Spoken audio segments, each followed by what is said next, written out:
Okay, we were just sharing our literary calendar for the rest of the year with the audience while we were waiting to figure out what was going on. So, Shonda Buchanan, if you can unmute, welcome to Black Authors Matter TV. Thank you so very much for having me. And I was actually watching the broadcast on Facebook, and so it logged me out of Zoom. So I've been here the whole time listening to you all. So, Wondering what happened because we saw you in the waiting room and then yeah, for some reason you weren't coming in. I was like, what's going on? Yeah, yeah, things happen, strange things happen.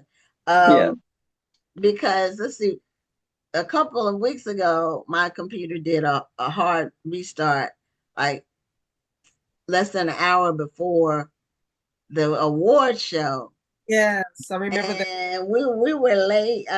And tonight it said something about, oh, because I tried to log on with my tablet when we had the award show, Rhonda.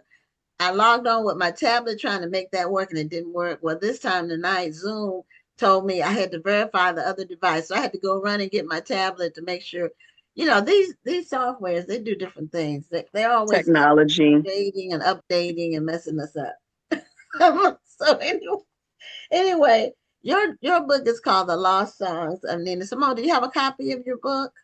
I do. Show us. Wonderful. Wonderful. It's a beautiful book. And I Thank shared you. some information that I had. And if you were listening, then you got to hear that I looked up some things about Nina Simone. I thought I Mhm. knew more about her, but I knew some things, but I didn't know some things. Yeah. So, and then her autobiography that came out in 1991 was called I Put a Spell on You. And that's Yes. one of her songs that's very recognizable. Mm-hmm. Mm-hmm. Now, what made you focus on Nina Simone? What made you say? What made you say, look, I'm going to do something on her?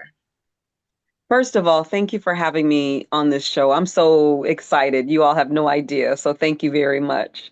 Oh, you're welcome. Um, yes, Nina Simone has always been a bit of a role model for me since I am also a poet. I'm also an artist. I've been writing fiction, nonfiction for many years. And there was something about Nina's voice and her music and her life that drew me to her. And after I read the autobiography of Nina Simone, which was co-written by Stephen Cleary, there were all these like little pieces of information about her childhood that we didn't have, right? And information about her relationship with her ex-husband, her second ex-husband, Andy Stroud, and how he was her manager. He was very instrumental in helping create the Nina that we know. He really worked her like a pack mule in a lot of ways. And then, of course, he was also abusive. So there were these moments in the autobiography where she was telling the truth about her life, about what it meant to be an artist, and someone who was driven to be the best that she was. But the book that I wrote, the book of poetry that I wrote, really examines and explores all these facets in different ways. And I'm looking at it through the lens of what was it like to be a Black woman who was a genius, like a brilliant woman at that time, and how did people interact with her? How did they treat her? How did she treat herself? And from that, we know a lot of those stories from the movies and the documentaries that we've seen, but I really wanted to explore it in poetry. Okay, so when you say these are the lost songs, Yeah. what does that mean exactly?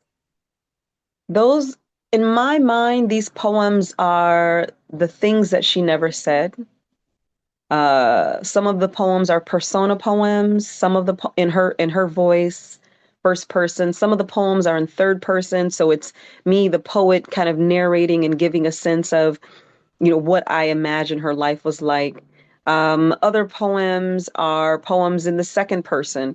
So I'm thinking about what was it like for her as a child to come out of a large impoverished family in Jim Crow South, learning piano as a kid, as a child, her entire community supporting her, and essentially paying for her lessons with a white pianist, a white concert pianist. So the lost songs are the things that Nina never said, maybe the actions that she did take and she regrets a little bit of what happened and what she did, and then things that she wishes she would have accomplished and she wishes she would have done. Now, when I was reading her bio, of course, when you read Wikipedia, you may or may not get the truth. Um, but Mhm. it said that she was from a prominent family or a family that's Mhm. not super well off, but they didn't say that she was from an impoverished family. So, and your If you eyes are read, getting big. oh So, yes, if you, I'm like, and let her me go book would correct tell that. you, yeah, what, yeah, maybe you can, because I think Wikipedia, anybody can fix something. So, but that it said that she was from an prominent family, or the word they used was like well off, or it was definitely not uh, lacking. No, in her autobiography, she talks about how one of the communities that they lived in when she was a kid, they had one of the only outhouses. So there was a lot. There were several moments when she knew that her family was stretching in hindsight, she knew the family was stretching their money. And there was a moment when her dad, what she says in the vernacular is he took sick, but her father had a stomach issue, and he couldn't work. So the mom, the reverend mother, had to bring in the money. And so that was another moment where it was just a hard life for them. But at the same time, for those of us, so I grew up in Kalamazoo, Michigan. I am the sixth child, fourth girl child of seven, big family. And Mm-hmm. for those of us who have grown up in big families, we knew that there were a lot of things happening, probably families trying to stretch the dollar, robbing Peter to pay Paul. So I gravitated towards that in Nina Simone's story as well. But I also imagine that her childhood, as I felt my childhood was, it was a little charmed. Like we kind of didn't know that we were poor, but the love was there, the humor was there, whatever it was that a Black family can give to you. We had that in my family. And so I also believe that that was something Nina grew up with. Yeah, you hear that a lot from people who grew Mhm. up um, in poverty, but they'll say we didn't know we were poor because you're living Yeah. around other people who are in the same circumstance. And there's a lot of sharing that goes on especially in the small rural communities. Mhm. When we were growing up, my dad was a pastor, but when he was first getting started, Mhm. we lived in a rural community called Mhm. Mebane in North Carolina. It was in North Carolina. Mhm. And he was like pastor of like three small churches. So Mhm. one week he would preach at one, and then, he would rotate around. But Mhm. the community, the members would give us things because he was Yes. pastor. So they would go hunting and they might kill a deer and give us some deer meat. Mhm. Or like a lady who was a seamstress, I Mhm. remember her. Mhm. My sister and I were 3 years apart, but she would make us dresses. Mm. Wow. That's Yeah, beautiful. it was beautiful. Yeah. So, I'm a PK too. oh, you are okay. Yes. Rhonda, we can't hear you. Your lips are moving, but we don't hear anything. No, and it doesn't say you're muted. Something, something happened with Mm. your sound. But anyway, okay. Yeah. I'm a Um, PK. My yeah, father okay, did the same thing. He okay. roamed from church to church. People gave him things. He waved at every car that passed by him in Kalamazoo. And we were embarrassed. It was like, Dad, you don't know everybody. He was like, Baby, you don't know who I know. And that just because uh, when you're a pastor, and especially back when Mm. pastoring was really, it wasn't about celebrity, it was a Yeah. service. the people Yeah. knew the pastor. Mm-hmm. The pastor was a central part of the community. Yeah. When someone died in a family, people would come Mm. to our house, just Mm. and let us know. Anytime it was a 7 day a week job. Yeah. Now Yeah. we That's did true. better when we went to a bigger city and he was pastor of a Mm-hmm. bigger church, and Mm-hmm. and we know we did better. But when we were in those Mm-hmm. small communities of people, really, it was like a Yes. strong family Well, environment. can you Yes. hear me? Can you Yes. hear me now? Yes, we can hear you now. Okay. Mm-hmm. So what Mm-hmm. I think my microphone was going down, but no, what I was going to say, I think it's also a state of mind. And you're Mm-hmm. right. I think in a community that doesn't have as much money, everybody's actual community Mm-hmm. share with each other. But Yes. often, if you're not reminding your family, all right, don't forget rapport now. Yes. Way we're Right. not, we don't live our lives like we have less than other Mm. people. You're right. We Right. don't feel poor because Right. nobody to remind us that we're poor. Exactly. That Yeah. wasn't so for us. It's interesting now because the one of the things that we're talking about, and of course, the George Floyd anniversary just happened, Yeah. and so many other things have happened with our young fallen, older fallen people. But one of the things we talk about now is Black trauma and how we don't want to live with the visual of only us in positions when we're dying, right? As a child, when you're growing up in a big family, impoverished, you grow up with Black joy. You grow up with Black love. You grow up with I'm doing the best I can, baby. Even if it was a little, some things were happening, which I wrote about that in my first memoir, Black Indian. So, but yeah, you grow up with a sense of someone is looking out for me, someone is caring for Yes. me, Yes. and that was that. I think a lot of Nina Simone's childhood had that sensibility that the entire community was looking out for her, which is why she changed her name, because she was born Eunice Wyman she was of Tryon, North Carolina, but when she I have a poem in the book called Curtis Institute. Curtis Institute rejected Nina Simone, rejected her application to become a student there to learn more of classical piano. And so that letter made her say, well, shoot, I have to support myself and send money back home. How can I do that? So she went to the Atlantic Boardwalk. She saw a club that needed a pianist. And so she said, okay, I can play piano. Let me take this job. Then the guy said, well, you also have to sing. And the manager said that. And she was like, well, darn, I don't know how to sing. So she just started singing songs that she knew, gospel songs, changing it up a little bit, songs on the record. And she talks about this too. And she said, well, my mother can't know who I am.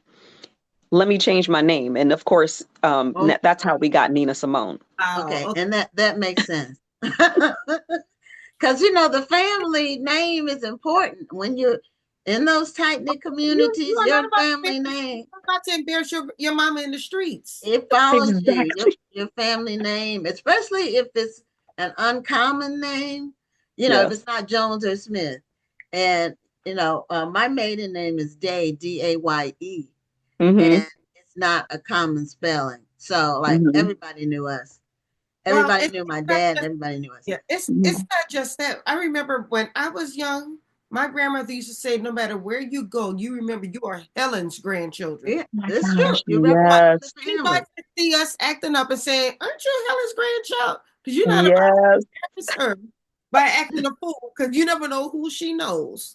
It was Okay, I have to tell you all something. okay. Today, I was walking down the street here in Brooklyn with my two grandsons, and this woman said, she said, aren't those, and so she said the name of their aunt, aren't those Naja's nephews?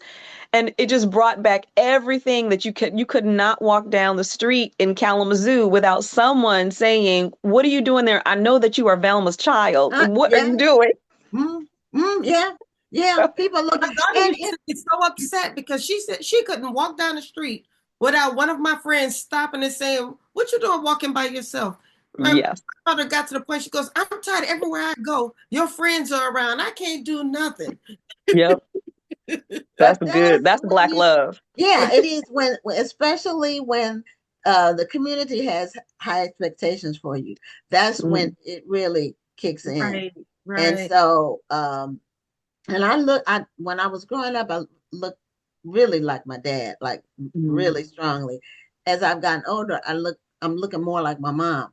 But people just, knew who we were, and so Mhm. I couldn't get away with anything. Yeah. You could try, but that was a good thing. I mean, at the Mhm. time, I Yeah. didn't think it was, but it ended up being a great thing. And so that's some really. Mhm. I'm glad that we're Mhm. getting some information about Nina Simone. Yeah. Yeah, I think Now, it's what thing. is your song of hers? Because I'm going to say mine, but does she have one particular song that that really sticks with you? And then Rhonda, you can answer too. My skin is black. My arms are long. My hair is woolly. My back is strong. For women. Okay, see, we're gonna Okay, be I singing didn't our even know favorite that one. song. I love that song. Okay. I'm not going to sing the one I know, although I can sing, but I'm not going to sing the one I know. Rhonda, but your voice is very strong, very, It is. very It's beautiful. Thank you. beautiful Thank voice. you. I mean, Rhonda, it's giving some Nina Simone vibes. it is. It is. See, I'm a soprano, so I can't really do a Hmm. contralto voice. I can't even Hmm. get that low. But Hmm. Rhonda, do you have a favorite song? Well, of course, it's gonna be feeling good. Okay. Love. Love that. Okay. A Yeah. lot of people sing that in awards competitions. Yes. Hmm. Hmm. In like The And Voice or American Idol, people and sing that. Blackbird. Yes. Okay, And now Blackbird. I like Young, Gifted, and Black. That's a Yes. beautiful one. Oh, I love that one. That She one. wrote she wrote that for Lorraine Hansberry based off of Lorraine Hansberry's play. And Mhm. Lorraine Hansberry they were like sisters, Nina Simone and Lorraine Hansberry. And so, yes, I love that song. You know what Oh, I okay. really love when I hear you talking about the book? You talk like you and Nina Simone were We're great friends. friends. Mm, I really You feel did. like you really got to yeah, know her in yeah, the I process did. of writing this book. I did. I felt like sat a lot with her. I have almost all of her albums. Um, I, literally, sometimes she would come into my dreams Mhm. and she would be going through my kitchen cabinets like, what do you have in here? Are you good enough to write about me? I was like, I don't know, but I'm just gonna keep writing, sis. So, but yeah, I lived with these poems for the last 20 years, researching her, going to writing residencies, culling the poems. And when I read them, I sing as well. So I'm Oh, happy to come to the conference and read and sing. So well, sorry. if you are planning to come, let us know and we'll make something happen. Absolutely. I will, for Yeah, sure. yeah. Now, we only have like a minute left. So, um, Sorry. in the final minute, tell us about your launch because you've been doing a lot of things Mm. for the book to have just come out. You did a lot of pre-marketing, and that's what authors should be doing. I did. So this was a beautiful thing. I went to Paris. I did 2 readings in Paris. Mhm. I was at a writing retreat and excuse me, I'm gonna cough. I'm so sorry. Get some That's water. never happened to me before. My allergies from Paris. Oh, But I did do a lot of pre-reading, the LA Public Library. I did a couple of readings at a bookstore in Kalamazoo. I really wanted this book to be out there because I feel like we need a Nina right now. I Yes. think everything that's happening in this world, we need to understand what activism looks like. And for me, I wanted people to see, oh, there is someone that we can draw on for this, for these times. Yeah. Well, show us the book cover one more time so Okay. people can know what they're going to be purchasing when they go online to purchase your book. And oh, she went off camera. Shonda Buchanan's book is called The Lost Songs of Nina Simone, and It's a very there's striking Nina cover. Simone on the cover. Very nice cover. So, and Thank the you book all. is available wherever books are sold, and go out and get your copy. Thank you, ladies. I'm so grateful for this. And I apologize for coughing at the end. It's my allergies. Oh That's So, no, that no, happened. no problem. Good. Always keep water handy. That's always. yes. Yes, I will. Okay, take So much. care and continue success with the book. Thank you so much. Have a great evening. You You too. too. Thank you. Bye bye. Bye bye.